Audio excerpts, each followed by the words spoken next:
But let's get started in this episode. Starting at number 10, we have Hamza ibn Abd al-Muttalib. Hamza ibn Abd al-Muttalib was a foster brother and companion and paternal uncle of the Islamic prophet Muhammad. But Hamza was martyred in the Battle of Uhud on the 22nd of March 625. He was also known by other names like Asad Allah, meaning the Lion of God, as well as Asad al-Jannah, meaning the Lion of Heaven. And there was another name that he went by that the Prophet Muhammad himself gave to him, and that was Sayyid ash-Shuhada. Moving on to number 9, we have Uqba ibn Nafi. Uqba was an Arab general serving the Rashidun Caliphate since the reign of Umar and later on the Umayyad Caliphate during the reigns of Muawiyah I as well as Yazid I, leading the Muslim conquest of the Maghreb, including present-day Algeria, Tunisia, Libya, and Morocco. Uqba was the nephew of Amr ibn al-As, and he is often surnamed al-Fihri, and he's surnamed that way in reference to the Banu Fihri, which was the clan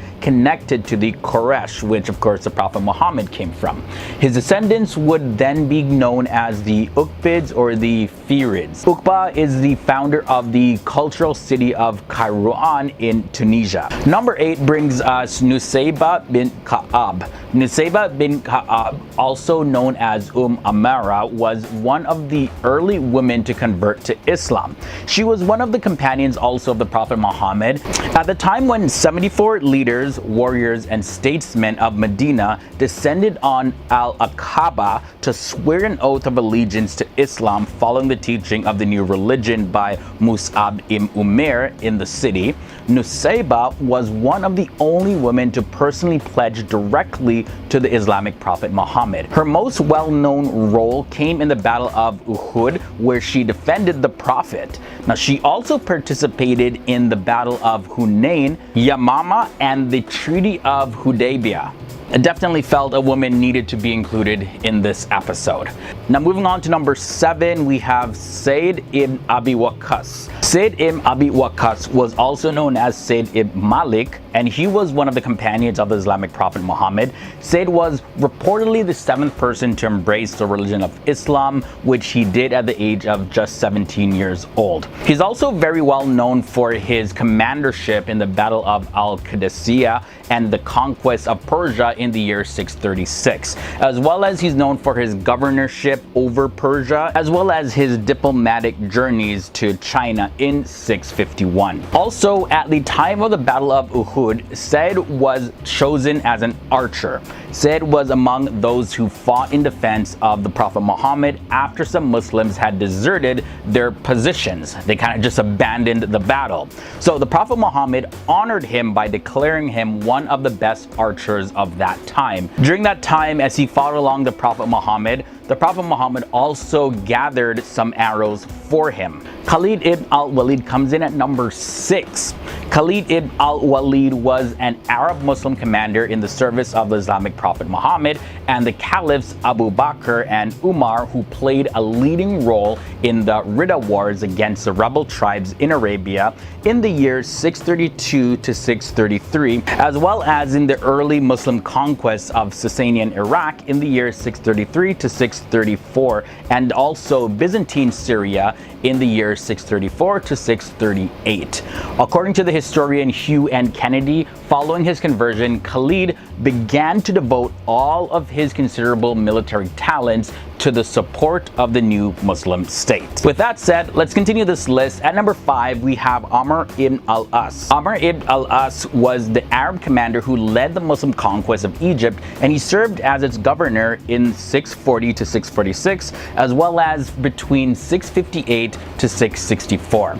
Amr embraced Islam in 629, and he was assigned important roles in the Muslim community by the Islamic prophet Muhammad. He was personally tasked by the Prophet Muhammad with leading the raid of Dat al-Salasil, likely located in Western Arabia, and it was a lucrative opportunity for Amr in the view of the potential war spoils. And that was common because whenever you won a war, you would take all the spoils for yourself and maybe keep it all to yourself or divide it amongst your people. Either way, Amr launched the conquest of Egypt on his own initiative in late 639, and that's where he defeated defeated the Byzantines in a string of victories, and those victories ended with the surrender of Alexandria in Egypt around the year 641 or 642. The specific date is not 100% known, or at least I couldn't find the specific date anyways. Now, it was said that this was practically the fastest of the early Muslim conquests,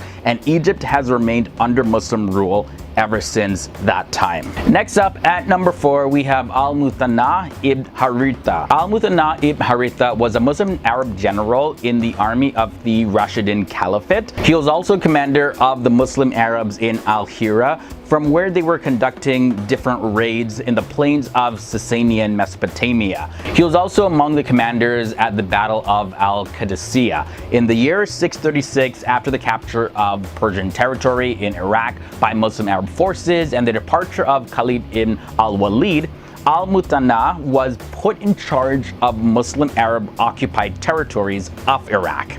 From there, Al-Muthanna relied on his tribe, the Bakr, along with several other powerful Arab tribes, including the Taghlib and the Tamim, and he really depended on them to maintain control over the territories. Al-Qaqa ibn Amr al-Tamimi comes in at number 3. This man was from the Banu Tamim, and he and his tribe converted to Islam around the time of Anaf ibn Qais. He's known as a very successful military commander who took part in 2 important victories in early Muslim conquests. Those were the Battle of Yarmouk against the Byzantine Empire, and also the Battle of Al-Qadisiyah against the Sasanian Empire. Later, the Caliph Abu Bakr praised him as an equal to 11,000 men. So in return, the Caliph predecessor, Caliph Umar, only sent him a handful of bodyguards as reinforcements to Al-Qadisiyah as the first wave of reinforcement, making him one of the most efficient military figures of that time. Next up at number 2, we have Umar ibn al-Khattab. Umar was one of the most powerful, influential Muslim caliphs in history. He was a senior companion of the Islamic prophet Muhammad. Now, what's really important to note is that during his reign, almost the entire Sassanid Persian Empire were annexed to the Rashidun Caliphate. According to one of the estimates, more than 4,050 cities were captured during these military conquests. So prior to his death in the year 644, Umar had ceased all of his military expeditions, and this was to consolidate his rule in recently conquered Roman Egypt and the newly conquered Sassanid Empire.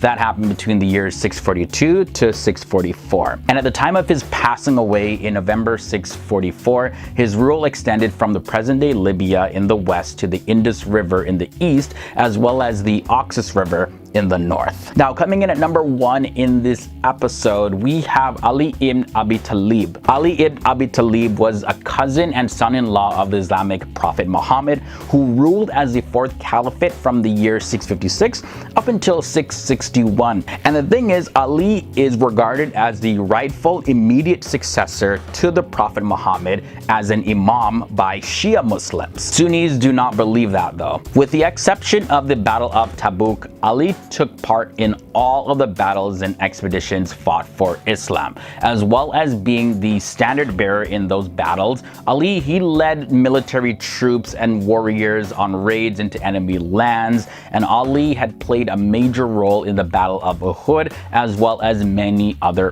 battles. This is why he is number 1 in this episode. So on number 10, we have Harun al-Rashid. Harun al-Rashid was born in Iran in 763. In some sources, they say he was born in 766. Harun al-Rashid became Abbasid dynasty's 5th caliph and is considered one of the greatest leaders. By the time he came to power in 786, the Abbasids were already at their strongest, and he was one of the world's most powerful men. One of his major military achievements was the successful campaign against the Byzantine from 797 to 806. While he didn't expand the empire any further, Harun's reign is best known for his religious, scientific, and cultural prosperity. Harun was the man who pushed Islamic culture forward. So on number 9, we have Mahmud of Ghazni. So Mahmud was born in 971 in modern-day Afghanistan and was a man who valued learning. Mahmud was the first leader in history to carry the title Sultan, which means authority. and he is probably the greatest leaders of the Ghaznavid Empire. He had a successful military career where he created an empire that spanned across Iran, Pakistan, Afghanistan, and parts of India. He quickly learned the value of using powerful archers on horseback as it became his primary tactics in battles. Unlike a number of great military men, his archers could kill enemies from a great distance and make it easier for his troops on the ground to overwhelm the enemy.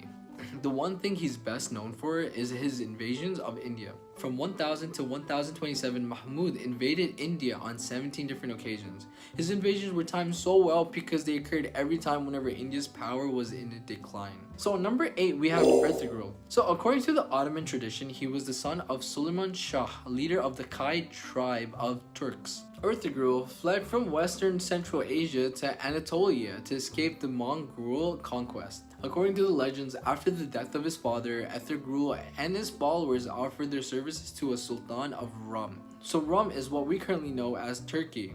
So the Sultan of Rum rewarded him and his followers with the control of the town Sogat. So Sogat was a place that was neighboring the Byzantine Empire.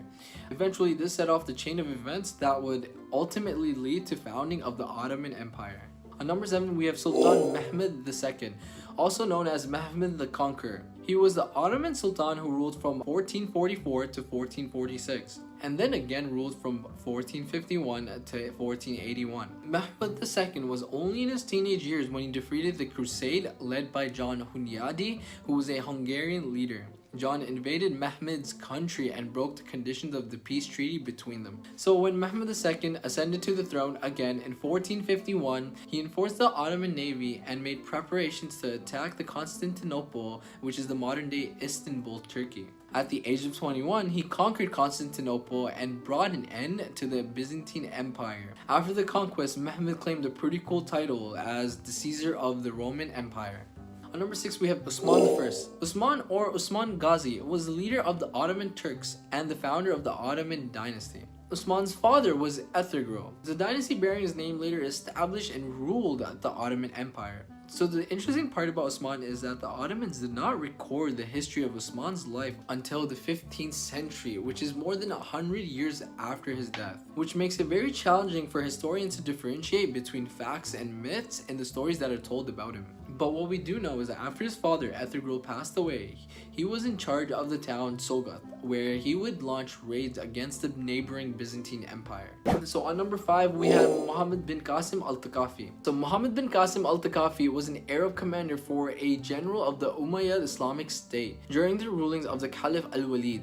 At the age of just 17, he was sent by Caliph al-Walid to lead the conquest of Sindh and Multan, which we currently know as Pakistan. During this time, Sindh and Multan were actually under control of the third and the last Maharaja of the Brahmin dynasty. If you guys don't know what a Maharaja is, basically it's an Indian prince, and during that time the Indian prince was Raja Dahir. The Indian prince Raja Dahir was actually inferior in technical skills and lost to Muhammad bin Qasim, who was only 17 in the Battle of Aurora, which actually makes Muhammad bin Qasim the first Muslim ever to successfully invade Sindh, which had laid down the foundations of Muslims to rule in the subcontinent. So on number 4, we have Saladin. The Egyptian Sultan is one of the most famous Muslim commanders of all time. So Saladin was born in the modern-day Iraq in 1137. His military career began when he started following his uncle's footsteps. His uncle's name was Ashurku. Him and his uncle would go into various battles together.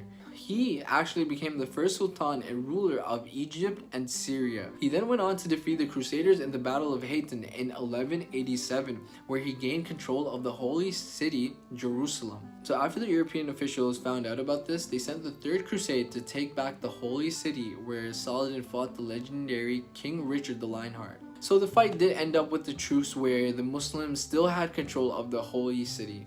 So on number 3, we have Tariq ibn Ziyad. So Tariq ibn Ziyad was a Umayyad commander who in 1107 initiated the Muslim conquest of the Visigothic Hispania, which is presently known as Spain and Portugal. He led a large army and crossed the Strait of Gibraltar from the North Africa coast.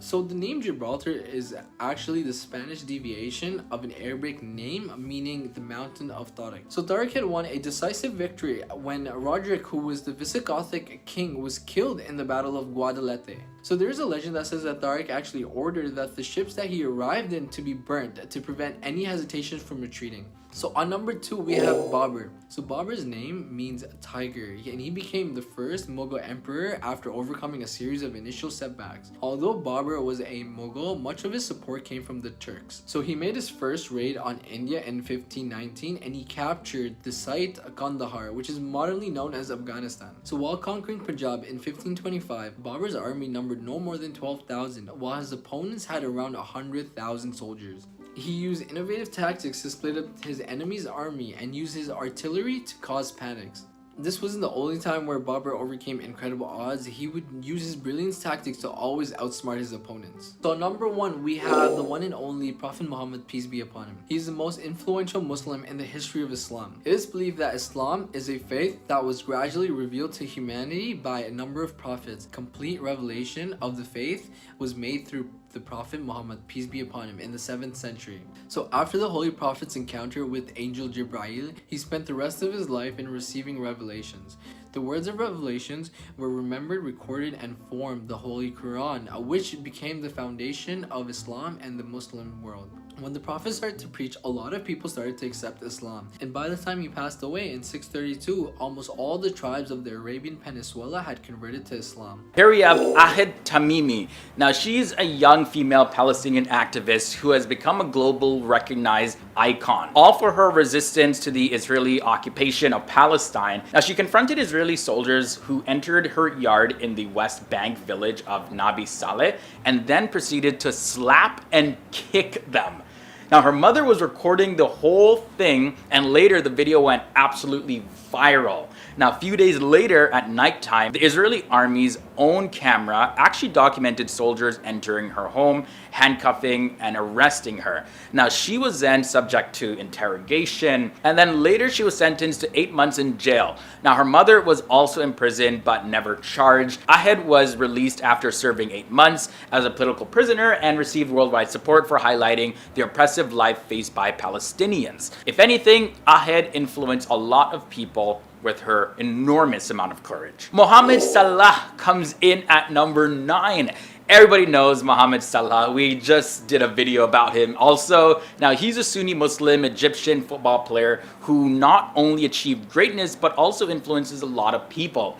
Salah plays in the English team Liverpool, where he broke many records as well as he's won many accolades. He's also helped Egypt qualify for the World Cup, and Mohamed Salah played a great role in changing people's perspective about Islamophobia. His down-to-earth nature and his good manners forced people to see Islam as well as Muslims in a completely different light. His footballing journey also during his 2 seasons at Liverpool FC have had unprecedented effect on football fans, singing positive songs about Muslims. It's good enough for you, it's good enough for me, it's good enough for 2 when I'll be Muslim too. It's good enough for you, it's good enough for me. Sitting in a bus, that's where I wanna be. That's literally a song that his fans made up for him. Another person on this list who we've made a dedicated video about is Maulana Tariq Jamil.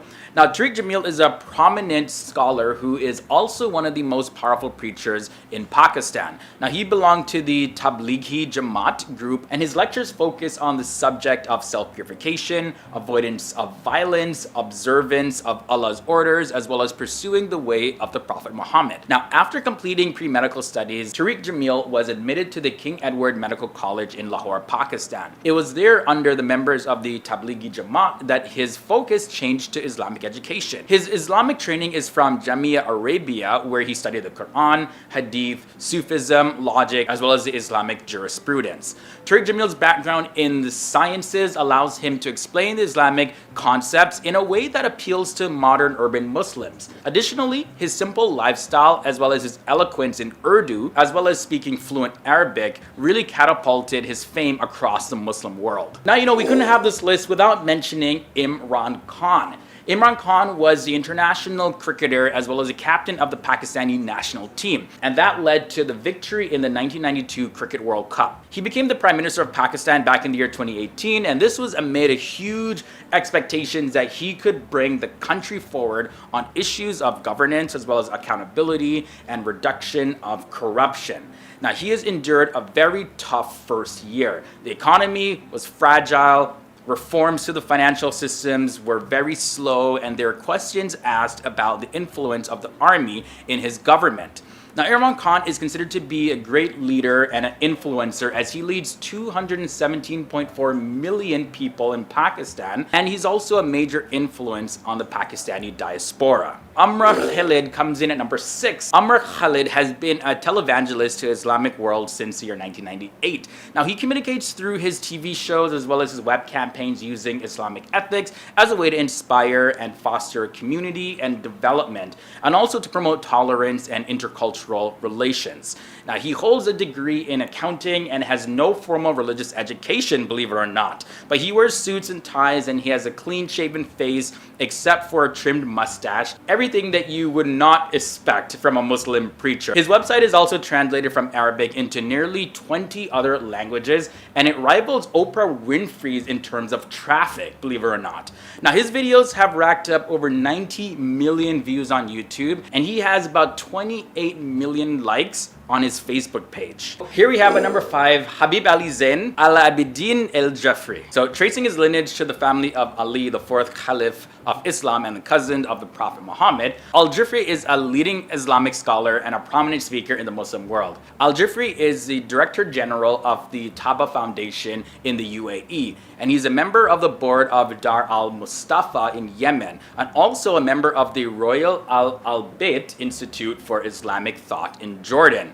Now, on top of that, he's affiliated with various other international Islamic organizations. His popularity was grown a lot over the past few years, with almost 50 million followers on different social media platforms, plus 500,000 subscribers on his YouTube channel. Now, his inspirational speeches often leave many people crying in tears, and his smile and his gentleness really touch a lot of people that he meets. Now, despite not speaking English, he's in huge demand by English-speaking Muslims. Muez Masood comes in at number 4. Muez Masood is an Egyptian preacher as well as a television and radio presenter, and also an activist who focuses on the field of contemporary spirituality, interfaith dialogue, and Islam in the modern world. Now, his engagement in media has been significant since the year 2007, so that's over a decade now, when his first Arabic TV show debuted. And by now, his programs and appearances have acquired millions of viewers across the Arab world. Now, his Ramadan broadcast, Khutuwat al-Shaitan, this was widely viewed across the Arab world. And back in the year 2017, Masood produced the Egyptian film Clash, which has been hailed as one of the most telling depictions of modern Egypt in film. And also, the film was selected to represent Egypt in the Oscars in 2017 for the Best Foreign Language Film category. Masood is active in various social media sites, including YouTube, Facebook, Twitter, and in 2019, he announced the production of a film about the Christchurch mosque shootings, in which 55 people ended up losing their life, and it will be entitled Hello Brother, and this is according to one of the victims of the shooting. Next up at number 3, we have Abdullah II ibn al-Hussein. Now, King Abdullah II is the constitutional monarch of the Hashemite Kingdom of Jordan and the supreme commander of the Jordan Arab Army. He's also the custodian of the Muslim and Christian holy sites in Jerusalem. He influences 7 million Jordanians as well as promotes outreach to traditional Islam. In response to growing Islamophobia in the West in the wake of the 9/11 attacks and the rise in sectarian strife, King Abdullah II, he launched the Aman Message Initiative, which was unanimously adopted by the Islamic world's political and temporal leaderships. King Abdullah II is also credited with the Royal Al-Bayt Institute for Islamic Thought's most authoritative website on the Holy Quran and the Tafsir. Now, this guy is a busy man because he also founded the World Islamic Sciences as well as Education University in Jordan. Now, back in the year 2012, King Abdullah II, he set up integrated professorial chairs for the study of the work of Imam Ghazali at the Aqsa Mosque and Imam Razi at the King Hussein Mosque. And also, in addition to everything that he's done, in 2014, he established a fellowship for the study of love in religion at Regent's Park College, Oxford University. Here we have at number 2, Sayyid Ali Husseini Khamenei. Grand Ayatollah Khamenei is the second supreme leader of the Islamic Republic of Iran. Now, he was born in Mashhad and he studied in the leading Iranian religious seminary. All that before becoming involved in the struggle with the Pahlavi regime in the 60s as well as in the 70s. Now, he was a key figure in the revolution in the year 1979, and he served as president between 1981 to 1989 before succeeding Ayatollah Khomeini as a supreme leader. He has vocally supported most of the unrest in the Arab world,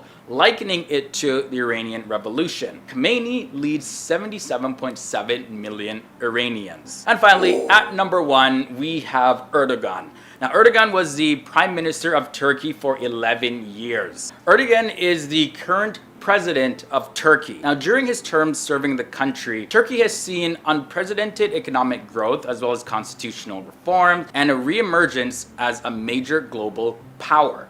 Being a Sunni Muslim leader, he's influenced 75.7 million Turkish citizens. And we could see Turkey's rise on the political scale as well as its military scale and economic scale. So this is why currently we ranked him as the number 1 most influential Muslim.